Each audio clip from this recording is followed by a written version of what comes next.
દાદરાનગર હવેલીમાં સેલવાસ ખાતે પ્રશાસન દ્વારા મનોરંજન કાર્યક્રમની પરવાનગી રમતના મેદાનમાં અપાઈ હતી। તેની સામે દાદરાનગર હવેલીના અગ્રણીઓએ વિરોધ નોંધાવ્યો હતો। દાદરાનગર હવેલી પ્રશાસન દ્વારા રમતના મેદાન ઉપર મનોરંજક કાર્યક્રમની પરવાનગી બાદ ત્યાં વ્યસન વગેરે બાબતો જોવા મળતા અગ્રણીઓએ વિરોધ નોંધાવ્યો છે। પ્રશાસન દ્વારા વ્યસનને પ્રોત્સાહન આપવામાં આવી રહ્યું હોવાનો પણ આરોપ મૂકવામાં આવ્યો હતો।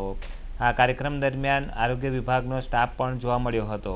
તેથી પ્રશાસન દ્વારા એક તરફ વ્યસનને પ્રોત્સાહન અપાઈ રહ્યું છે, જેમાં આરોગ્યના કર્મચારીઓ પણ હોવાની વાત બહાર આવી છે। આ કાર્યક્રમ દરમિયાન પ્રવાસીઓ વચ્ચે બબાલ પણ થઈ હતી। આ પ્રકારના કાર્યક્રમો સામે અગ્રણીઓએ વિરોધ નોંધાવ્યો છે।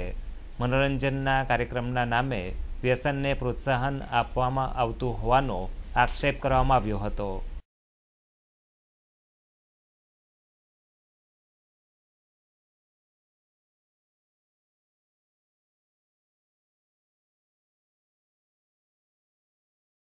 क्रिकेट ग्राउंड पर खेल मैदान पर आनी अनुमति प्रशासन आपी एनो अर्थ के प्रशासन पोते लीकर स्मोकिंग ड्रग्स गुटका ना कन्जम्पशन ने प्रमोट करे छे अने एनथी दुर्भाग्यपूर्ण बात तमे समझो कि काले आ कार्यक्रम में स्वास्थ्य विभाग हेल्थ डिपार्टमेंट जे जेनी सौथी मोटी जवाबदारी है युवागण ने आ बधी आदतोथी दूर राखवानी हेल्थ डिपार्टमेंट नो स्टाफ अहींया प्रमोशन में रहे छे अहींया सेवा आपे छे।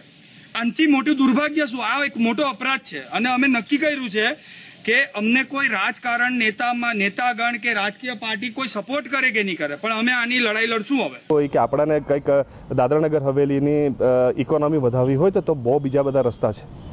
ઇન્ડસ્ટ્રીઝને પ્રમોટ કરો, ઇન્વેસ્ટમેન્ટ લાવવાની કોશિશ કરો, ટુરિઝમ પણ લાવો, અમને એનાથી કોઈ ચિંતા અમને કોઈ વિરોધ નથી। પર આ જે કલ્ચર, જે western culture, Sunburn is a programme જે એક વેસ્ટર્ન કલ્ચર છે એ દાદરાનગર હવેલીમાં નહીં ચાલે।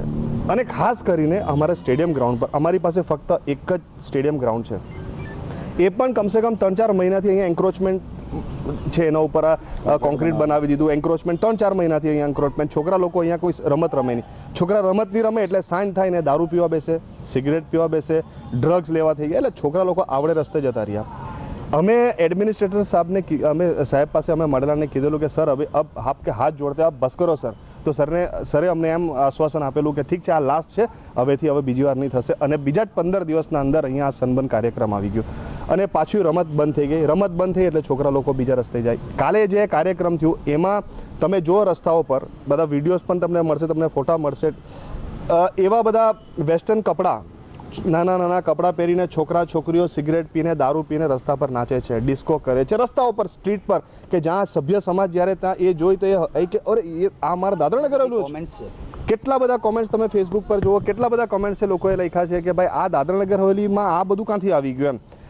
પ્લસ આફ્ટર ઇફેક્ટ જ્યારે સનબર્ન કાર્યક્રમ પત્યો એમાં લોકોએ જબરજસ્ત દારૂ પીધું, જબરજસ્ત સ્મોકિંગ કર્યું, જબરજસ્ત ડ્રગ્સનું સેવન થયું એક એવા એરિયામાં કે જ્યાં સિગરેટ દારૂ એલાઉડ નથી, આ પ્રતિબંધિત છે। તમે જો સરકારના ઓર્ડર લગેલા છે, સ્પોર્ટ્સ કોમ્પ્લેક્સ છે, અહીંયા તમે દારૂ સિગરેટનું સેવન કરી જ નહીં શકો। પોલીસના બંદોબસ્ત હેઠળ કાલે અહીંયા બધા ગેરકાનૂની કામ થયા।